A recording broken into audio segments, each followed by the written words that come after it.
The Sons of Montezuma podcast is brought to you by Manscaped. Thanks to our friends at Manscaped and their Lawnmower 5.0 Ultra, you could forget about nicking your bits. This trimmer is all about keeping things smooth and safe, so you could trim with confidence. Fancy a stress-free shave and some savings? Head over to manscaped.com right now and snag 20% off plus free shipping. Just use code SONS, S-O-N-S. With Manscaped, it's easy grooming and no surprises. We know every dude gets the heebie-jeebies when it's time for a close shave down under, especially when using the wrong tools. That's precisely why Manscaped is our go-to for those delicate spots. Again, that's 20% off using promo code SONS, and we'll even throw in free shipping. That's Manscaped today, manscaped.com. And go. This is Micah Parrish, and you're watching the Sons of Montezuma on YouTube.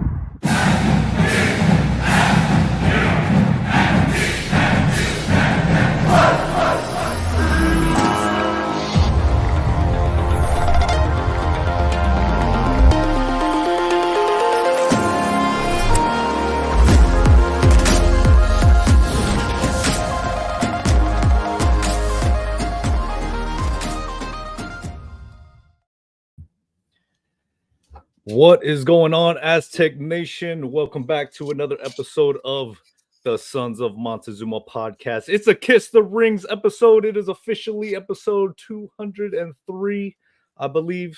Sometimes I lose count. Sometimes I lose track. But we want to welcome all of you in here. If you are watching for the first time, we are the Sons of Montezuma, and of course, what we do is all San Diego State sports inspired. Make sure you are checking out sonsofmontezuma.com. Check out all our NIL products with some of the basketball, football players and softball players. And of course, our news and articles are all there. Appreciate you guys hitting that like and subscribe button as well. Woo! It is transfer portal season, and we are happy you guys are with us. It's been an exciting last few days coming off the weekend. Of course, we were at the spring game, me and Fiend. This isn't a football episode. We'll get into that later on this week, hopefully. Got to get in spring ball shape, Aztec fast shape. But guys, it's great to see both of you here. I'm joined with my co-host as usual. You cannot stop him. You can only hope to contain him. He used to roll deep in the show, and now he's a co-host on the Sons of Montezuma Kiss the Rings. What's going on, Fiend? I'm doing well, man. How you doing? Had to bring that one back just for a split second. And he went from East County to East Tahoe. Oh man, he goes hard in the paint, and man, I'm ready for him to go hard in the paint tonight. What's going on, Mr. Michael Tortola? Gentlemen, good to see you. Sorry I missed you last week. Hey, Fiend, what was your first year in the show? What year was that? 2022, I think. What? Oh, in the show. I thought you meant our show. Oh, the show. Gosh, that would have been the year before the COVID year. So the 30 and 2 seasons. The what did we got? 18, 19? That would have been 19, 20. 1920. Oh, so you weren't in the show for very long. You were only there for a couple years, huh? Yeah. He's the master. I feel like you were there forever. I made appearerances, but no, it wasn't like a show member. Okay, no. you weren't a regular. Like this, Yeah. you weren't a regular like you are in this show. I only went there, because I was in grad school, and I didn't go to undergrad at State, so I was excited to get my opportunity to be in the show, and I figured the show grandmas were already there, so I could take my place as an elder statesman of the show. So that's what I did. Elder statesman, yes, that fits you, Fiend. Elder statesman, very very dignified. Definitely elder. I don't know about the statesman, though. Oh, Mike, I'm liking the hoodie, man. We're rocking these throwbacks. These were like some of the original hoodies. Fiend's got the Catapult U. Guys, make sure you are supporting Mesa Foundation as we're getting off all of our plugs here. Mesa Foundation, they've got their pledges that they're gonna match from an anonymous donor, and those Catapult U shirts at sonsofmontezuma.com go towards that raising those funds for NIL, and that plays a big part into the transfer portal, everything that we're going to talk about tonight. It's been crazy. It's been crazy, but it's been good crazy. It's been fun crazy. First and foremost, guys, the banquet was the other night. I did not get a chance to go. It was on Sunday. I was celebrating my mother and her life. We had a nice family get together, so I wasn't able to go. Mysteriously, I didn't get the email for the second year in a row, though. I didn't see the invite in my email inbox, so I don't know. Little head scratcher. I would have loved to have gone. Me and Fiem went a couple years ago, the year before the Final Four run, and I had a blast. But I got some tidbits of information from those that were in attendance, and it seemed like a great time. Just looking at the photos, if you guys haven't been before, it's worth it. Definitely worth it. Celebration of the year, and you're kind of in this in-between stage now with the portal. As we all know, Coach Acker has taken the job at Long Beach State. And, Micah Parrish is also transferred out officially in Ohio State. He is now a Buckeye. I hope you guys enjoyed that little clip of him introducing us watching YouTube. Fiend, you defended Micah there on the courts at Snapdragon at the river park out there. What are your thoughts now that we see Micah Parrish in the portal and now officially back in the Midwest, right? Ohio State, the Ohio State Buckeye. What do you got to say about that decision and everything with Micah? Well, I hope he buys a warm jacket because I know it gets cold back there in Columbus. I'm sure he's gonna, in the dead of winter, he's gonna be missing his time in San Diego. But, I'm happy for him, and I think he achieved everything that he set out to achieve here in San Diego. And now it was time to chase another opportunity, and more power to him. I wish him well, and I hope he plays well in the Big Ten. I think there's going to be great competition there, and we'll see how he does. And that that Ohio State team has really underachieved the last couple of years, and they have not been to the tournament. So maybe bringing in a guy with some tournament experience will help, turn the tide for them, and they'll be able to get back to the NCAA tournament. Yeah. I know there was a little bit of fuss online on some things that were said about our program compared to Ohio State. And, it's all good. It's all fun. They're a Big Ten school. They are, a big money school. You can't deny it. The Big Ten conference, I believe, is the highest revenue generating conference in college sports.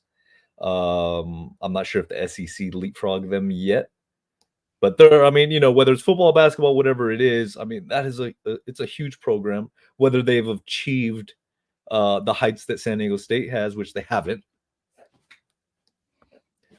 Mike, what are your thoughts on Mr. Micah making the move on this final year of eligibility he has? I hope he plays well, man. Like everybody knows, I love that dude. His competitiveness and stuff. I was bummed to see him go, but hopefully he plays well at the Ohio State University, and from his posts and stuff like that. I think he knows how much we appreciate him. And last year was Keyshawn, now it's him. They have the opportunity to do it. Why not do it? You gotta do it. So, wished him luck, but it's time for us to move forward and figure out our team. And magic tends to appear sometimes, so I wouldn't be surprised if we ended up seeing him at some point next year. The storylines. Fiend, we put out an appreciation post for Micah on Instagram, and he actually commented back. That was really cool. Very, indicative of how he was with us when we had our sit-down interview with him. I recommend you guys going to check that one out back in our playlist of Kiss the Rings episodes. And he says, can't thank you guys enough for everything you have done for San Diego State athletics. Thank you for everything, forever, family. And, that was really cool, man. He didn't have to answer back. I thought that was really sharp of him. And just, the willingness for him to work with us and sit down and have that interview with us. I thought that was so cool. What type of player, for those Ohio State Buckeye fans that may be checking this out, they're really excited, as they should be, for Micah coming out there. He's going to make that team better. Absolutely, hands down. So give Buckeye Nation a little insight to the kind of player that they're gonna get on their squad moving forward. Well, first of all, they're getting a dog. That Mm. guy is a competitor. And yeah, he had a shooting slump there from when I guarded him on the courts till the end of the season. No, I'm just kidding. From around Christmas time, then to the end of the season. But he is a great shooter. He just was not falling through the hoop for him for whatever reason. And so he could reverse that trend, next year.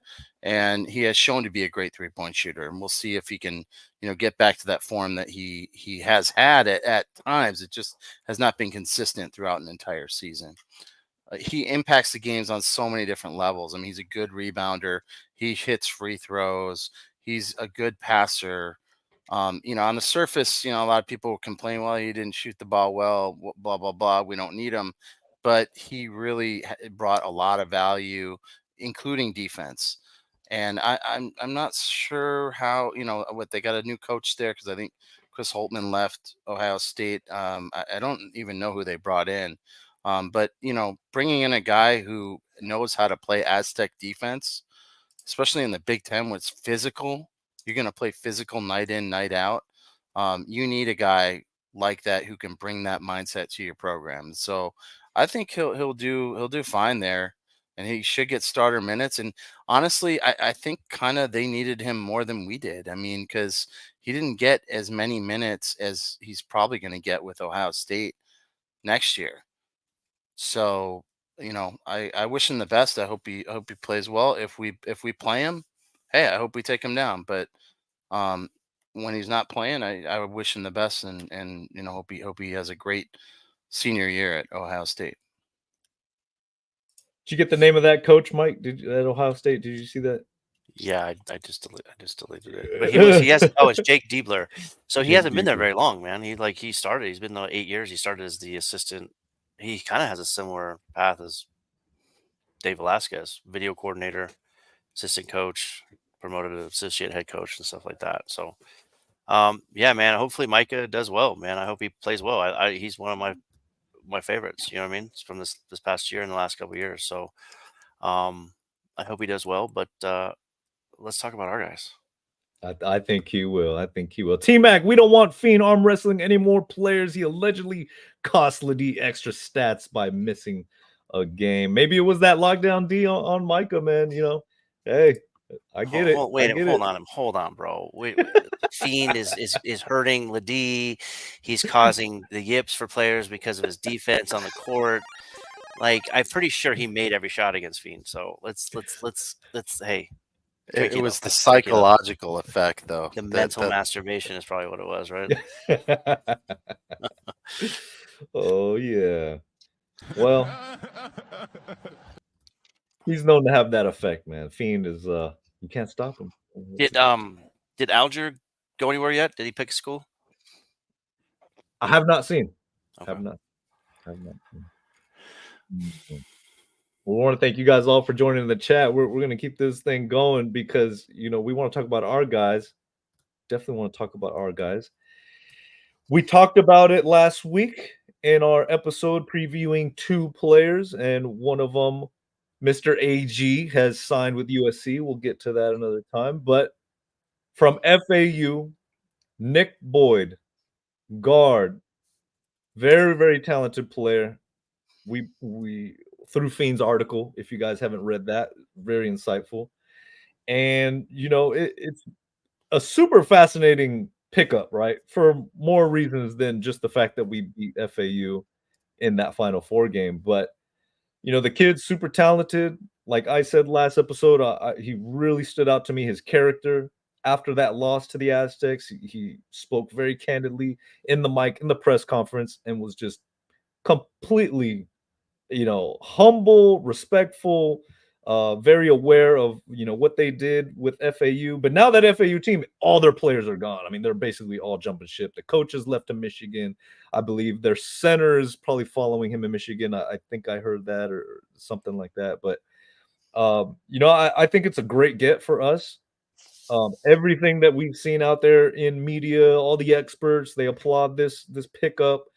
Just the interaction we see, online and his postings have been really impressive.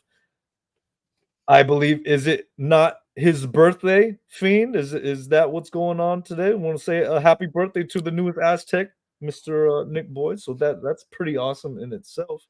Fiend, you took it to a whole nother level when it came to Nick Boyd, though. He was on your short list of like, these are the guys we need to look out for. We put it out there in the article ahead of time. You made some inroads with some connections. So how are you feeling now that we got Nick Boyd in the fold as an Aztec? Yeah, I'm feeling great. I mean, it's one more piece to the puzzle for another run for this team next year. And we desperately, I think, needed a complementary guard. The hope is that Lamont Butler is going to come back for one more year. And so I think pairing him with Nick Boyd and then that starting lineup, you got two senior experienced guards, and that is what Dutcher likes to have in his lineup. And I think he's just a great addition. He checks all the boxes for me. And I'm so glad that, he picked us over a team like Louisville that we had said that, he might have been in a crowded backcourt with them, but now he gets to be a starter. He should get starter minutes with the Aztecs. I expect him to be the starter for the first game of the season. It's very interesting to me as far as bringing him in, obviously to replace Darion, right? And that production. I know we detailed how sneaky of a defender he is. You, like I said, Fiend, you took it to a whole nother level, making some inroads with a podcaster from FAU's what is that, Boca Raton? Is that what it is? Florida? Is that the general area out there? That's exactly where it is, yeah. Okay, so we're gonna bring up for you watchers, you listeners, this talented young man. Tell us a little bit more about this podcaster that you conducted an interview. We're gonna play it so everybody can watch. Tell us a little bit about who you interviewed. Yeah, so this is an interview with JJ Metz. He is the youngest credentialed member and media member in college basketball history. He runs a podcast, just a really insightful young kid. I mean, I don't know exactly how old he is, but he's like a savant, and he's probably going to be the next John Rothstein, or someone on a great national level. He's just got that much insight, and he's smart, he's driven, and it was a pleasure to do this interview with him. I could have spent more time just talking hoops with him, but just a really great young kid, and he's got a bright future in sports journalism. All right, well, let's jump into it because I'm interested to see and hear what JJ Metz had to say. So, Fiend, you got it, man. Okay.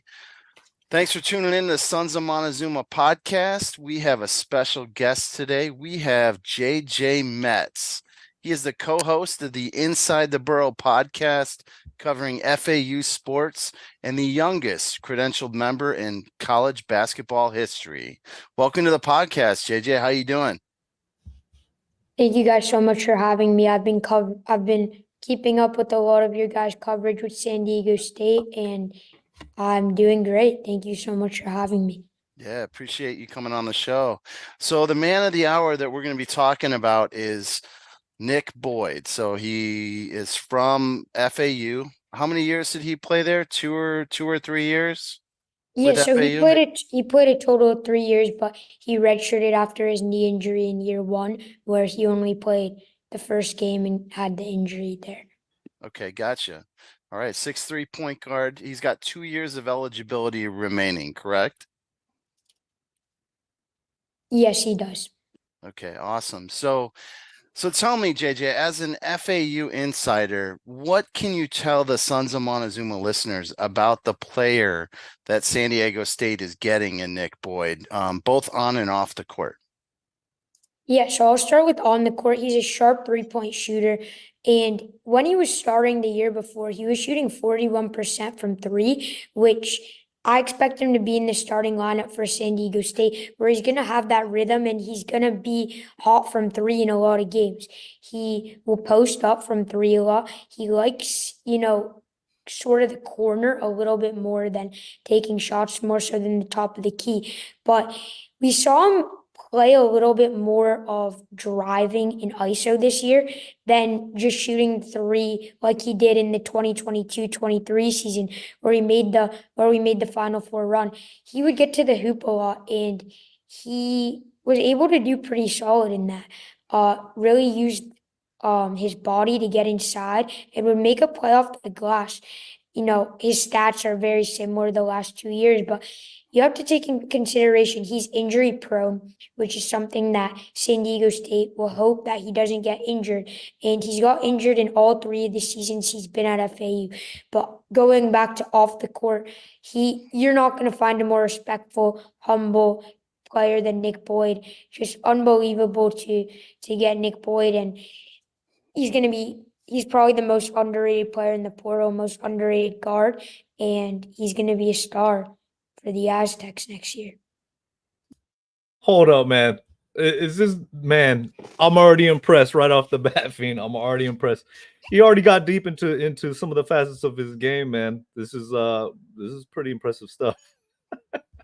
Yeah, I mean, and the thing about JJ is like he wants to be a sports broadcaster, has aspirations to go to Syracuse, which is one of the best sports broadcasting programs in the country, and he's got it all mapped out, which is just awesome. Man, I had no idea what I was going to do at his age, and I think it's great that he already has this already planned out, and he knows where he's going, and the dude knows basketball. It's amazing.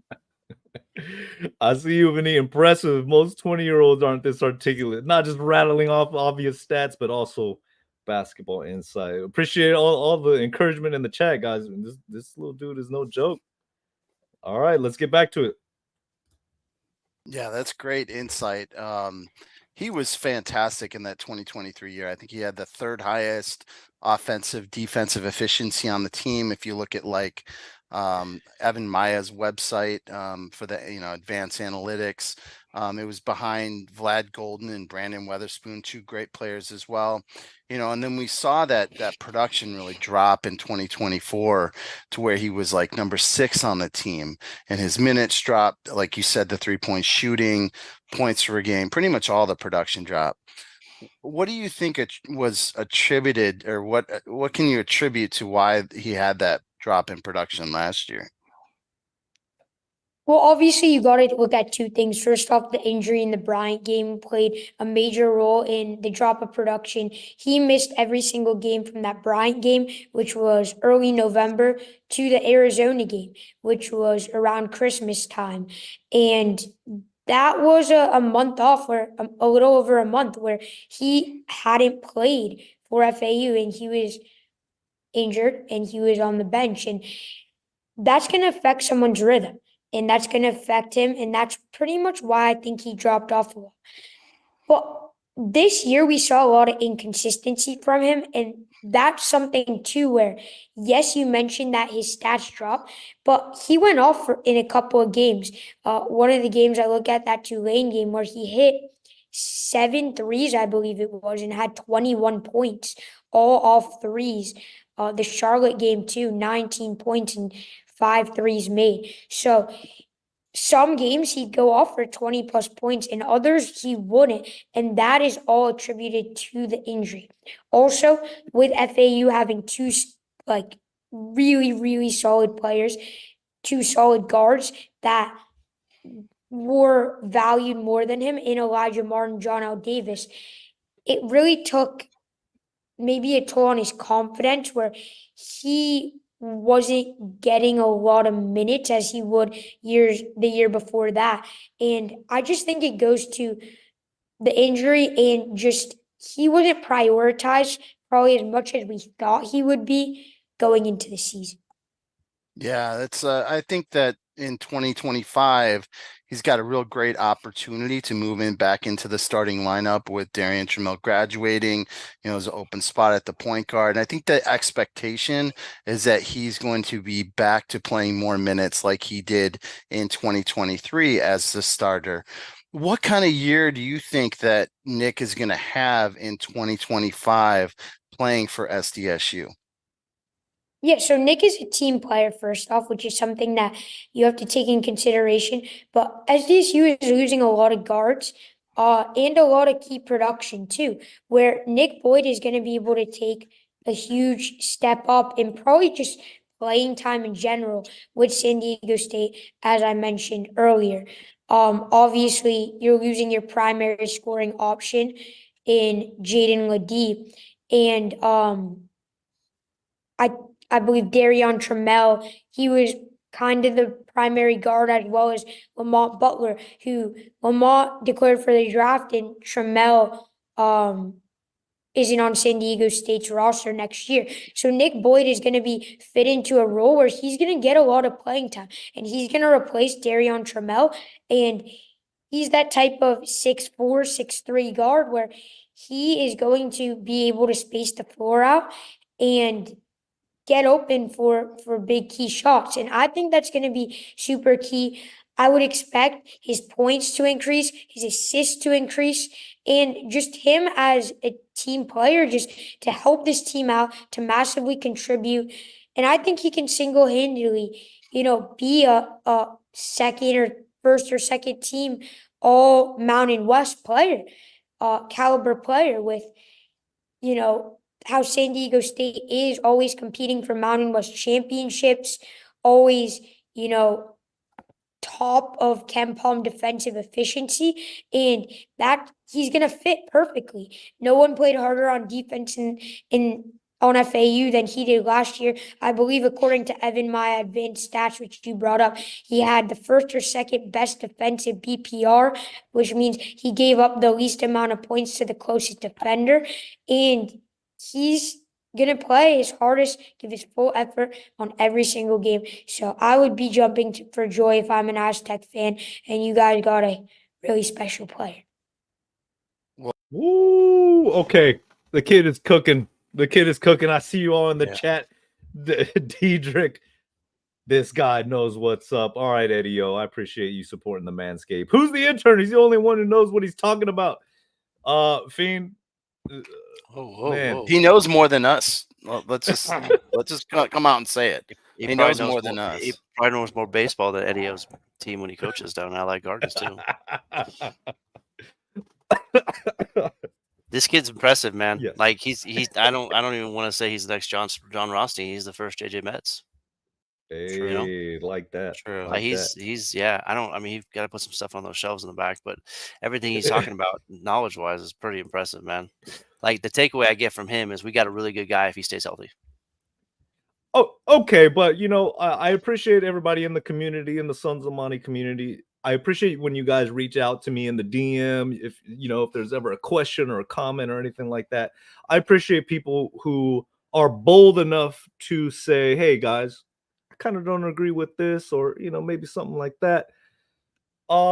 Is it realistic to say, obviously from JJ's point of view, he's used to watching Nick all the time. Is that a realistic thing or expectation to put on Nick Boyd that potential Mountain West first second team player? I mean, we're talking about a Mountain West that had some really impressive guard play. He's coming onto a team that's going to be stacked, in the wing positions, at the guard positions.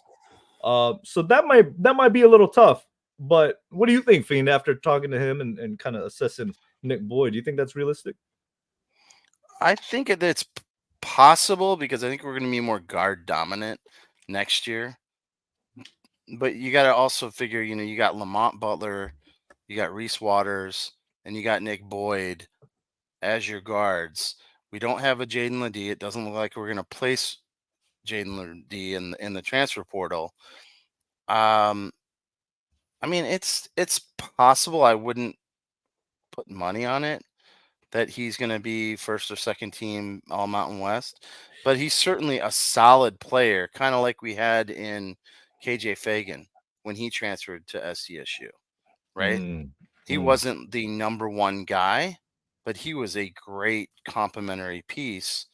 Played defense. His defense actually got better when he came to the Aztecs. Could shoot the ball, handle the ball. I mean, he was such a productive player for us. Coming from a team in Santa Clara, I believe that he was injured the year before, but he scored a lot of points, right? So I don't know if he's going to be a major scorer for this team, just because you got a lot of pieces. You got Miles Berg got to eat. Saunders has to eat. All the other guards got to eat, and so, but I don't think he's going to get in a situation where he's going to be put on the bench and he's only going to get like 20 minutes a game, which is what happened last season. And so I think he's going to really thrive in this role. Now, I will say this, year 2, if he comes back, yes, that is the year that I would say, yes, he's probably going to be like maybe first or second team. He has an opportunity because now he's the lead guard and he's already been in our system for a year and learned our defense, because that's a big adjustment too. We see a lot of guys who kind of struggle early on, moving into our program, but he comes from a great program that obviously got to the Final Four, and he is a good defender. So I think he should adjust pretty quickly to what we do. And I loved one of the first things he said, young JJ, was that Nick's a team player, right? And of course, as Mike likes to say, when we bring in our guy, it's our guy. He's fitting in with the team and the system, and Coach Dutch, and high character guy. So let's move forward with this. Let's move forward. We're almost with the tail end of the interview. Well, there you have it. Appreciate your time, JJ. We are thrilled to have Nick Boyd on the Mesa. I think he's going to fit in well. He's going to be a great player for us. And I expect him to be super productive next year. And I like the fact that you brought up that he has expanded his role to not just catch and shoot threes and maybe coming off of screens, but also doing some ISO. So, we need a guy who can go get us a bucket, and hopefully Nick Boyd will be that guy in 2025. Thanks again, JJ. Really appreciate it. For everyone watching, JJ Metz, Insider with the Inside the Borough podcast. Check him out on Twitter. JJ Metz FAU is at JJ Metz FAU is his handle. Thanks again, JJ. Enjoy your evening. Take care. And I'm sure we'll be in touch soon. Thank you so much, Fiend, for having me on. And, very, very impressed. Keep it up. You guys are doing great with this podcast as well. So, make sure you subscribe. Thank you guys so much. Thanks. Appreciate it. Have a great night. Hey, man.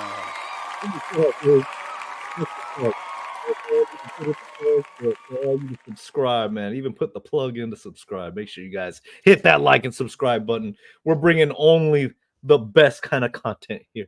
I mean, who else is putting JJ Metz on the man? Incredible. Thank you, Fiend, for building that connection and bringing that connection here. We had to, thank God it ended just in time before Mike got all that anxiety seeing two Fiends, not one, but two Fiends on the screen. I kept looking at the one, but then he was talking in the corner, and then he was talking in the corner, and I kept looking at the screen. I was like, this is like multiplicity with Michael Keaton and stuff like that. I was giving, But like, hey man, why can't that kid come in and play ball? I mean, like, when's the last time we really had a transfer that didn't really pan out, that came in for last 1 or 2 years? Yeah. They've all kind of panned out, and they've all been our guys. And like when Dutch says, he's like, we look at the guys, and then we could talk about NIL. You know what I mean? Like, it's interesting to me to see. We have our guys. I heard you guys talk about last, right? That's not our guy. Some of our guys are our guys, and some of them aren't. They aren't. So, like, it's interesting to see the more and more clips that are starting to come out about these coaches being very vocal about, we're not just going to pay a dude just to come to pay it. Is it we or me? So, we're starting to get into that first, second, third year of the NIL deal where guys are going to get their money. But like, I think the thing Fiend and I kind of, I wouldn't say we disagree with it. We talk about is it's kind of like, do you get a signing bonus or you get NIL? Everybody's going to get NIL at some point, right? It just depends on how much. But the signing bonus thing to me is the thing that is, is it is your guy going to come in and he's going to get his Lucci and then he's going to keep working, or he's going to come in and just be like, hey, it's all about me. Look at Danny Hurley. He's like, we don't want those guys. I don't think, and so if you get those guys, how does it disrupt your locker room? And we've been pretty good about that, and we have a good culture, and guys come in. You hear every time we sign a guy, he told him he's a good team player, he's a good kid, great kid off the court. How many of these? I mean, they're all the guys we come in have been good guys off the court. You know what I mean? And they're great basketball players. So you pair him if Lamont comes back, and you put him in the backcourt with him, and you got some guys coming. We'll see if we get one of the other big guys coming in. I mean, why not? Why can't he be, potentially a first or second team Mountain West player? I mean, I expect that from guys who come in. He's coming off, a new location, stuff like that. And sometimes, the grass isn't always greener where on the other side of the fence. It's green where you water it. And so maybe he just needed to change the scenery, and that's kind of where he's gonna water his grass and really get going. So I'm excited. I'm excited to see him play. I didn't see him play very much at FAU, to be honest with you. So I'm really excited to see him come in and see what he can do. Well, he's a New York guy. He's from New York, so playing down in Florida and now all the way here on the West Coast. Very exciting to see. As much as I'm excited to see who our next transfers will be, very interested to see who Dutch can bring in to replace Acker. Hope he brings in someone that can help Aztecs offense with easier shots. DJ Dubs, thank you for that comment. That's another interesting point that we've all been thinking about this week. I know there's been some names floating out there in the surface of potential guys to come in and take over that spot. That may be an interesting point of moving forward, right? Because offensively, I'm not sure what direction they're going to go, if they're going to kind of stay with what they've been doing, the sets they've been running. Acker was a big part of that. But having that experience with Boyd coming in, he's a winner, that puts a lot of those issues, I think, they're not going to be as prominent, because I mean, especially if Lamont's coming back, good Lord, you got two guards there at that spot that have led teams to a Final Four. So that could really, really help no matter who they bring in as an assistant coach. And I'm sure we'll get into some of that as well a little later. But Fiend, is there any, I don't want to say negatives, because like I told somebody this week, we're always going to talk about, especially a newcomer to the team that has not played a second yet for the Aztecs, for the Red and Black. You're always going to look at the guys in the brightest possible light, right? At the highest potential. Like, this is what they can do. This is what we can hope to expect. Things happen, ruts happen, injuries happen. And, JJ says he is injury prone. We'll see if that's real. I mean, they're so young. It's kind of hard to say that. But is there anything that you see that maybe he won't bring? As great as he may be, as experienced and sure-handed as he may be, we don't want to give false expectations, but is there maybe something that you probably won't necessarily see? Well, I mean, I think he's going to fulfill his role fine. I don't think there's anything. I don't think he really has like a major weakness in his game. I mean, he shoots the ball well. Obviously, he was in a rut kind of last year. A lot of that was due to injury. He's a good passer. He's a good teammate. He's got a good head on his shoulders. Works real hard. Plays defense. Checks all the boxes for what you want in a point guard. For me, the big thing is, can he stay healthy? I mean, because JJ hit it right on the head. He's been had injuries. I think all 3 years he's been there, right? But we had a guy like AG, right, who was injury prone for most of his career with SDSU, and then finally his last year he was able to string together a lot of games, especially in the Mountain West tournament into the NCAA tournament, where he was super productive and he stayed injury free. So We'll see. I don't know, but that might be my only concern. Would be the injuries, but you can never predict injuries. I mean, they just happen. Yeah. So Yeah. it's not. There's no point in like worrying about it. I really, really like this question, Eddie O. Do you guys think you have a replacement for Ladie to step up and take the leader / I'm that dude on the roster? Now, before you guys answer that, because I really like that question, I want us to get into that. But before then, we're gonna pay some more bills. The heat wave, it'll do you very well. Yeah, I mean, getting back to Nick Boyd, I tend to get to this point where let's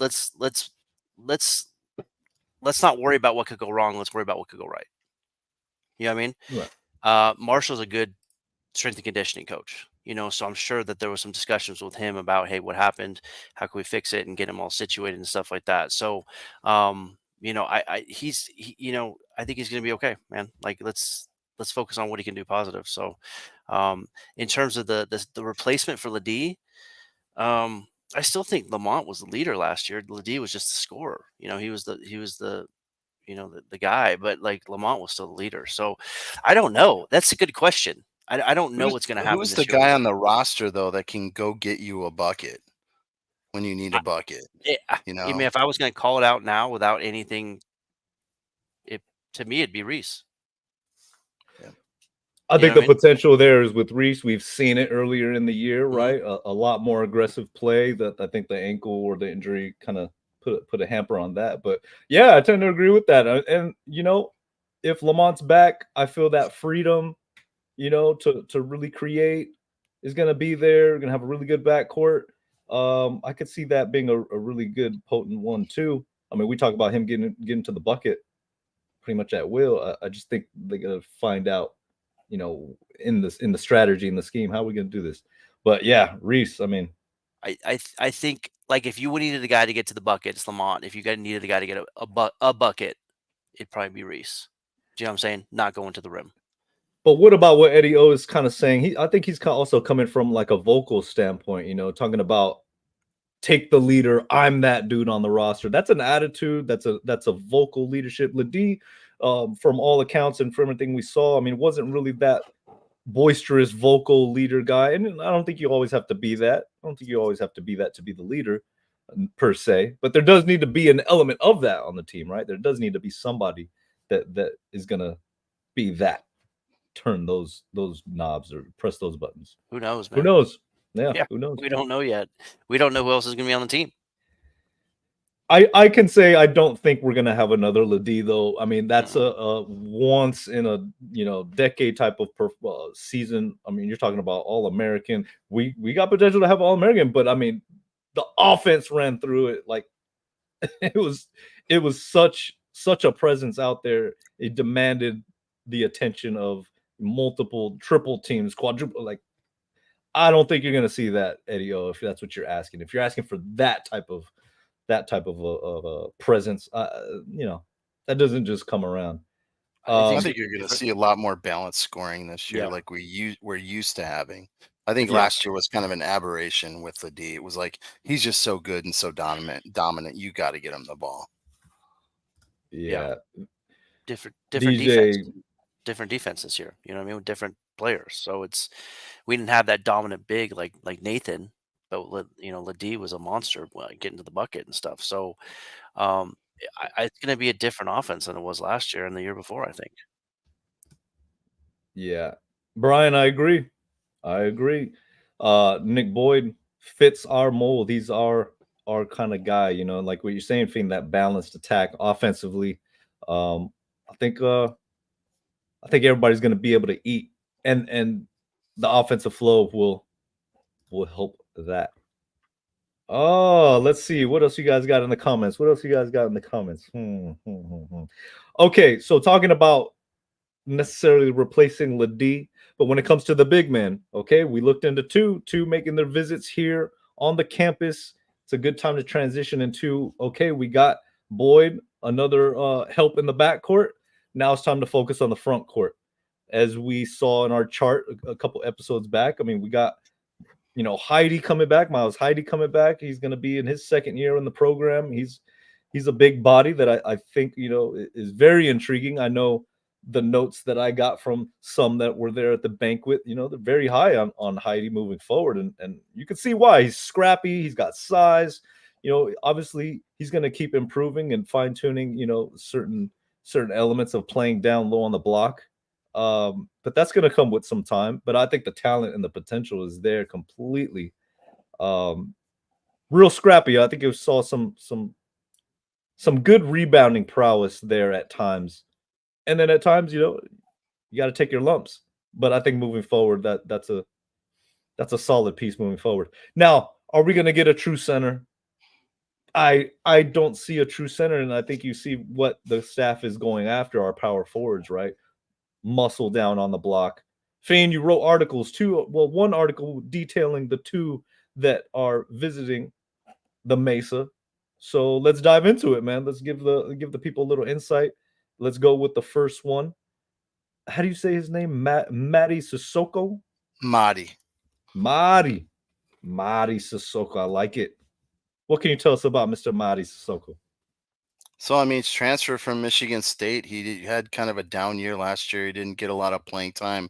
He is a ferocious defensive presence in the paint. I would kind of argue that he is more of a center and not a power forward. He is a pretty damn good defender, but he just locks up the defensive boards. He has great rebounding technique and position, and he's strong, and he pushes bodies out of the way. And the one thing that he's going to do is make guys think twice about coming down the middle and attacking the rim. A couple years ago, I think he broke Io DeSumo's nose from Illinois because he smashed him over the forehead as he was coming to the hoop, and he got kicked out for a flagrant 2 foul. But the guy he's fearless. He's fearless, and he's mean, and you know, he brings that grit and that nastiness that I think we were kind of missing last year. I mean, we had it with a little bit with Ladie, but he, you know, was used also more on the offensive end. But I think with Madi, he's more going to be more of a defensive presence. He doesn't have as much offensive game.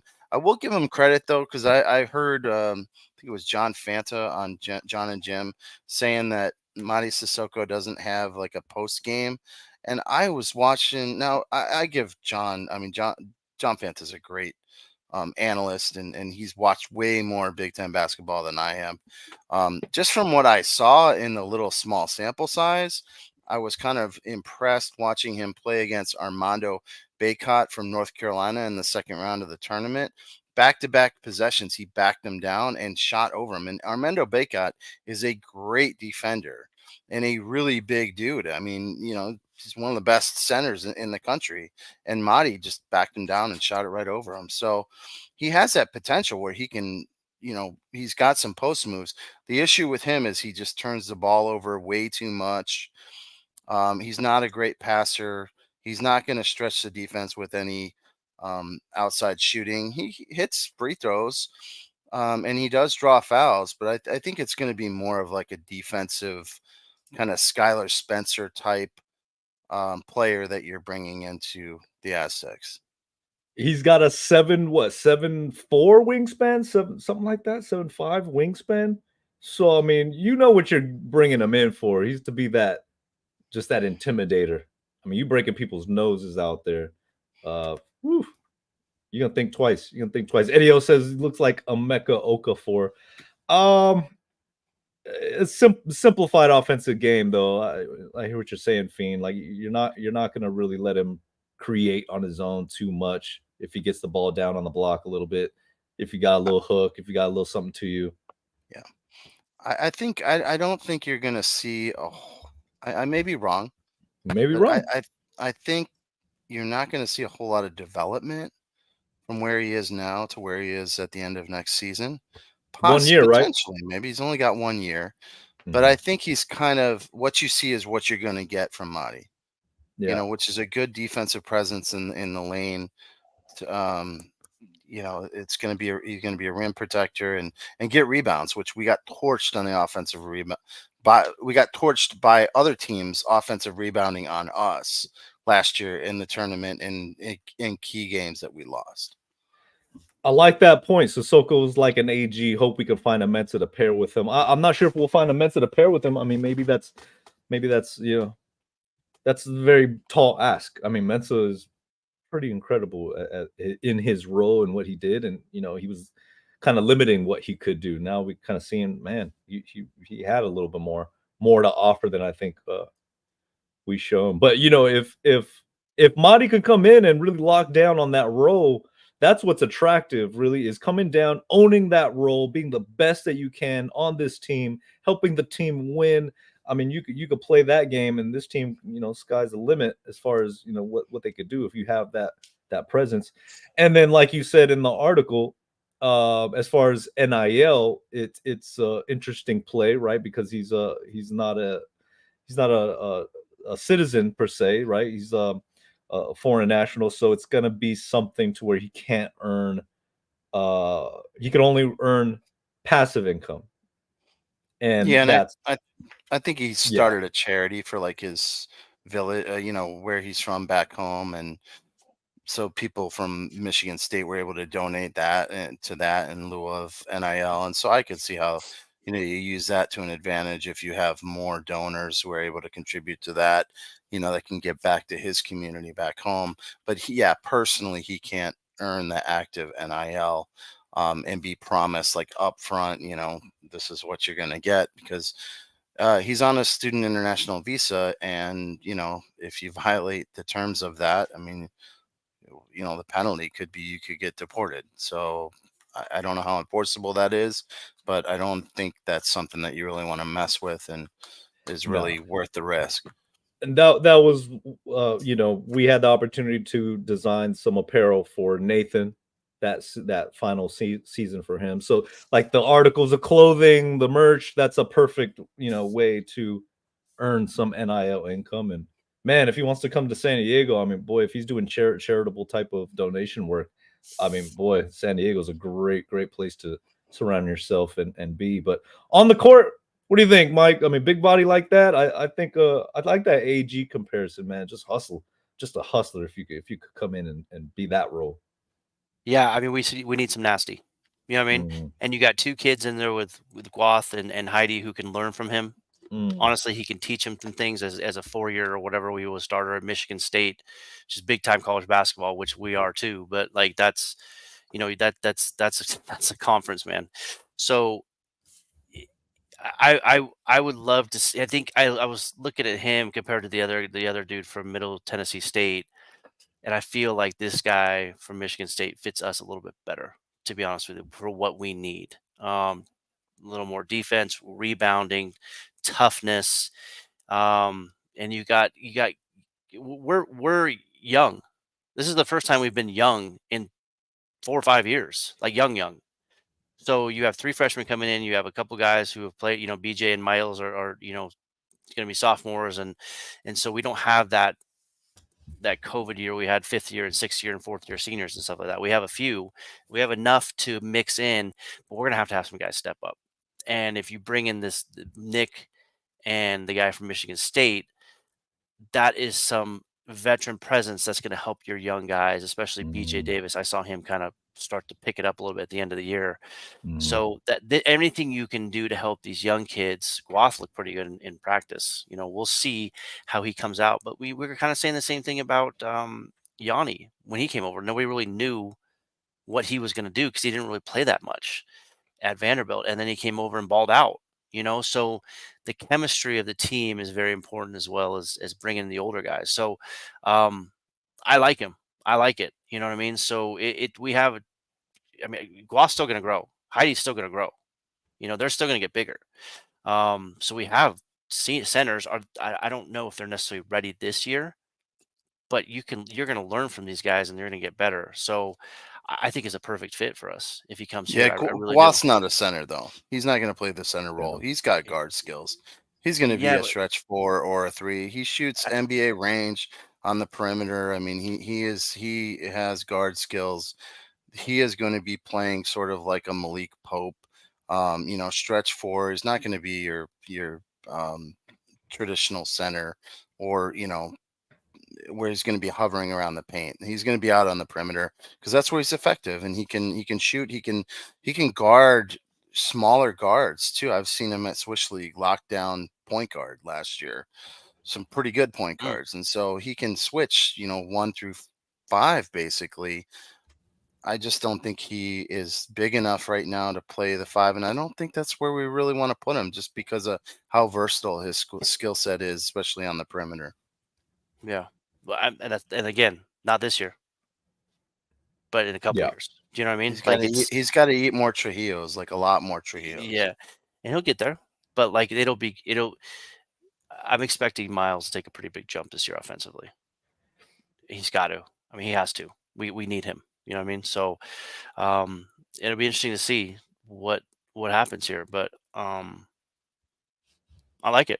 I like the squad. Dutch always puts together a good squad. This is the first year he's had the younger guys, though. We don't talk about Miles Bird. I think he's going to take a big leap. Saunders took a big leap. So we have a good starting 5 if he comes in from Michigan State, 6, maybe 7. So we always kind of be there. So this is the year we're going to have some guys really have their game jump up from last year.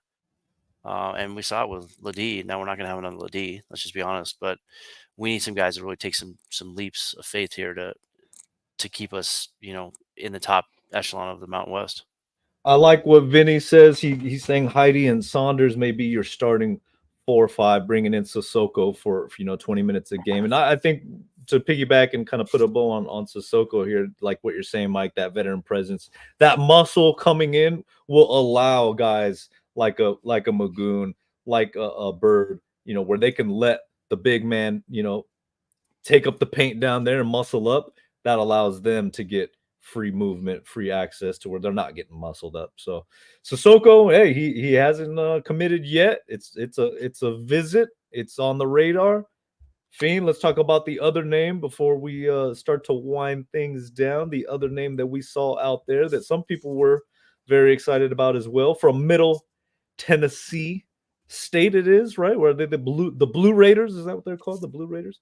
That's Jared Coleman Jones. What are your thoughts on a little bit of a different play from a big, from everything I've seen and what I read from your article, man? Yeah, he's interesting. He's a 6-year player. I mean, he's got pretty good size, and he's not a toothpick. He can play inside. He can play outside. He hits threes really well. He's a really good passer too, which is great. But he does turn the ball over like Sissoko does. So we have some bigs that are going to turn the ball over if we get one of those too.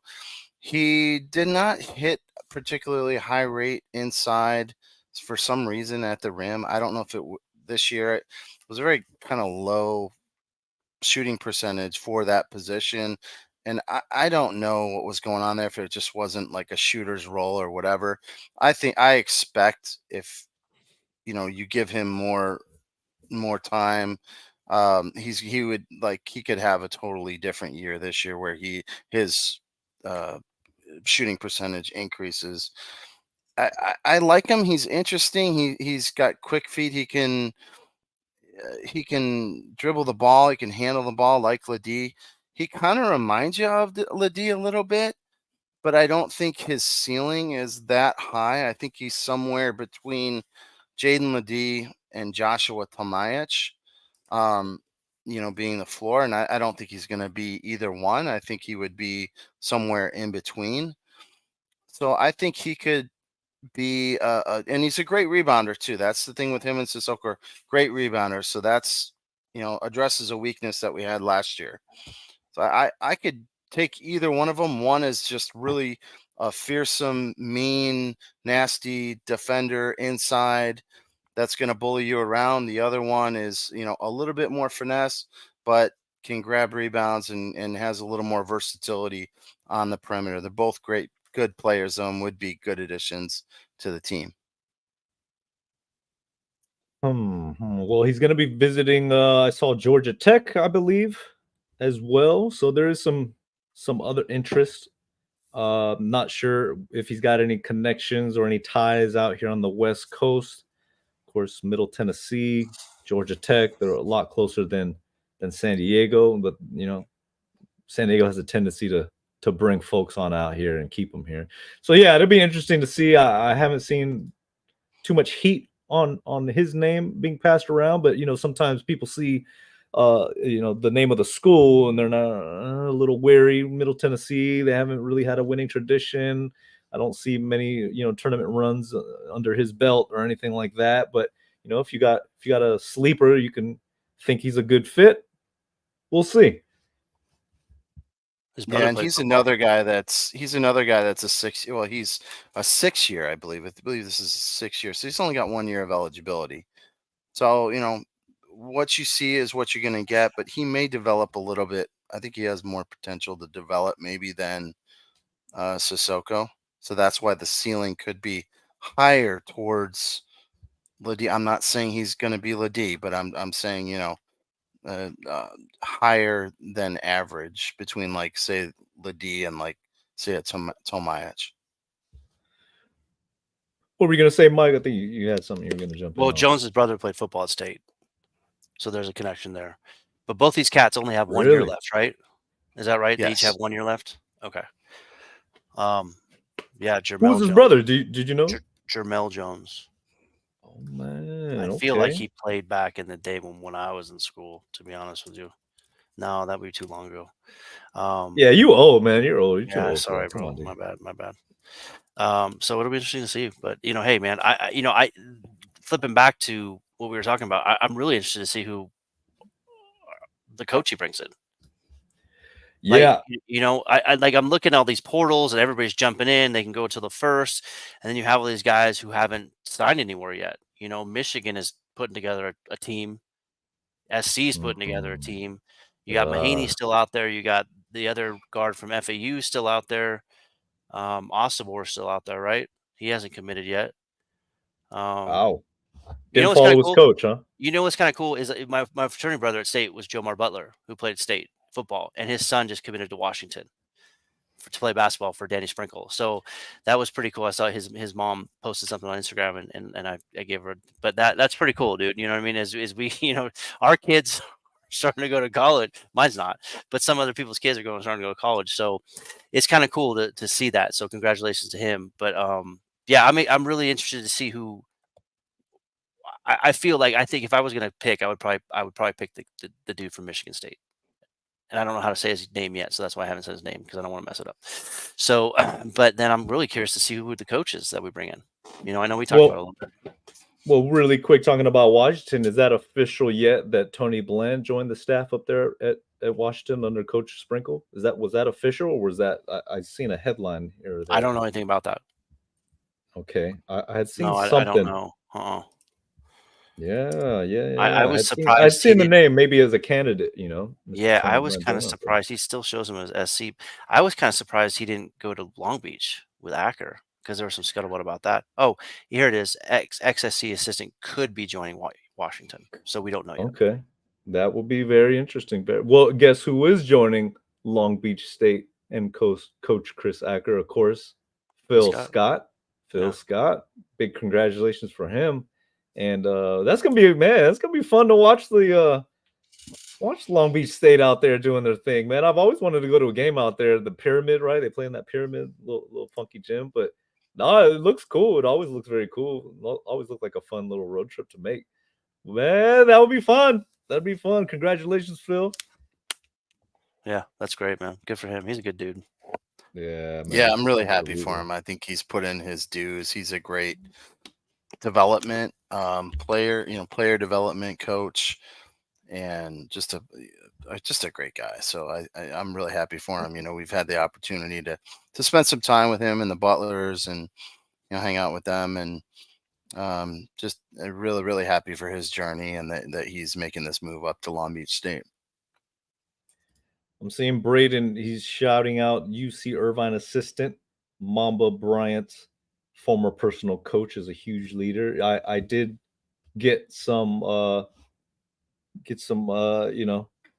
some wins caught me on that name and that possibility. That's a very, very interesting. I know there's an article out there written about his time with Kobe and that relationship. And his name is escaping me right now. I can't think of his name right off the top of my head, but UC Irvine assistant. And UC Irvine, man, that's a solid program, dude. I been impressed with them, what they've been able to build out there. And offensive minded, that would be an interesting way to go. Spending all that time with Kobe. I can't think of his name right now, but I hear what you're saying, Braden. So that could be interesting.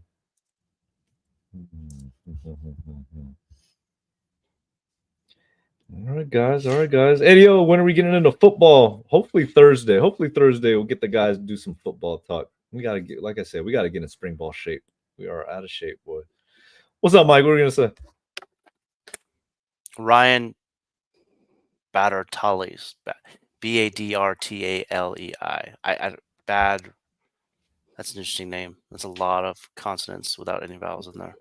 Like Bertatoli or something like that. Yeah. So I mean, I don't know, man. Like that would be interesting to him. I mean, I love Kobe. I love Kobe, dude. It's a really cool video out there on YouTube that he recorded right after Kobe died, about how he met Kobe, and Kobe was working out there at UCI. And so that's how he developed that relationship and then became like a, trainer. And so really, really cool story about that relationship that he had with Kobe and how that developed over time. And you have to check it out. It's on YouTube. Okay, so talking about coaches before we kind of wind things down, guys. How are we feeling about the Mountain West and their transfer portal and coaches and everything going on? I know, Mike, you said USC's putting together a bit of a team. I saw they took one of Boise's players. Boise, they look like an interesting situation. They bring in Cardenas, and then they've lost a couple of their guys, right? San Diego. This is how the portal is. It giveth and it taketh away. Crazy. Right? I mean, because all the Boise State fans were like, dude, we're like going to win the Mountain West. We're amazing. We got Cardenas. We got the last piece that we needed.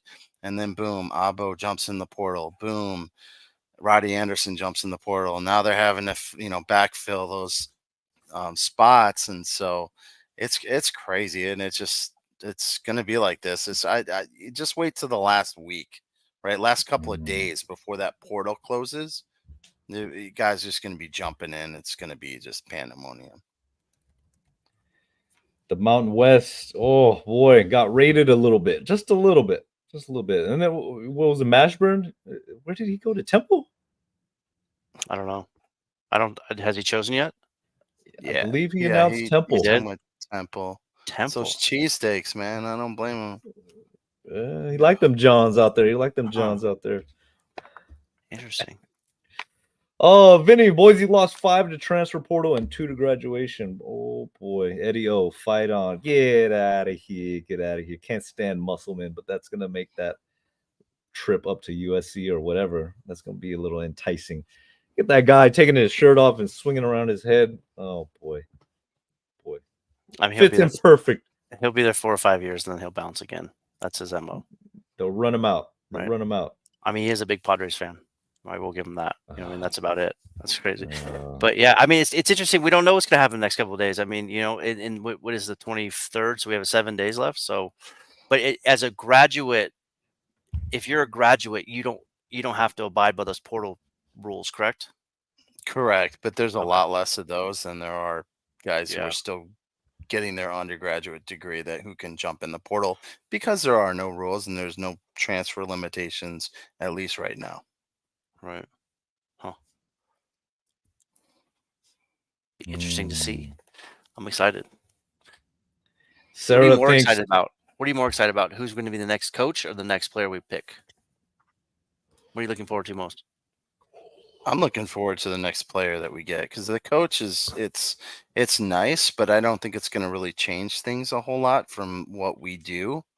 I don't think we're going to bring in a coach that's going to design some really intricate offense like UConn. I mean, it's going to be pretty vanilla like it always is, and a lot of pick and rolls and, some, baseline out of bounds plays and things like that. But I just think we're so, if it were a defensive like coach that we're leaving, okay, yeah, now that would be a much more big deal to me, because are we going to keep that same defensive philosophy, which you would expect under Dutcher, as long as he's not leaving, So yeah, the coaching change, I think it needs to be a guy who can recruit with Southern California ties, an offensive coach, and I'm sure they'll grab someone soon. But I'm really looking forward to seeing who we get to nail down that center position, because we do need some help near the rim and the interior. Very well said. I think that's the next things to get excited about, Mike. Next player, next coach. Everybody, we thank you guys for joining. Hopefully we gave you guys something to think about, a little bit of fun. Want to thank JJ Metz for joining us earlier from FAU. What was the name of their podcast, man? Well, I'll have to give them another plug. Inside the Burrow. Inside the Burrow, boy.